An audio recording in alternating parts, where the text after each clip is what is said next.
From drug seizures on the high seas to gun hauls off the coast of Africa, HMAS Darwin is finally back home. As Nadia Daly reports, the Australian Navy warship has returned from its 7th deployment to the Middle East, and probably its last. Home on the horizon, savouring the last sunrise at sea before reaching Australian soil.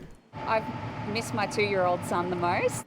At 4,000 tonnes and around 200 people on board, the Sydney-based HMAS Darwin has seen its way through dozens of operations, including the Iraq War. It spent the first half of 2016 patrolling waters in the Middle East, landing some significant seizures.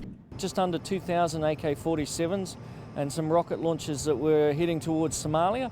We seized just under a tonne of heroin, which is worth approximately 750 million Australian dollars. But out at sea, there's only so much they can do. Most of the vessels are actually just fishermen, and we don't have the legal processes at the moment to be able to prosecute them at sea. Sailing towards Australia after so long away, home comforts are front of mind. Cup, coffee, have an Eggs Benedict, just the simple things in life. Well, after 6 months abroad, the HMAS Darwin is finally coming home after what was its last trip to the Middle East before it's decommissioned next year. Its first stop, its namesake port, Darwin.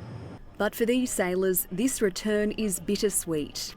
They're so very excited about seeing their family and their friends, but no doubt for almost every person on board, there'll be a little bit of their mind thinking about our shipmate that hasn't come home with us.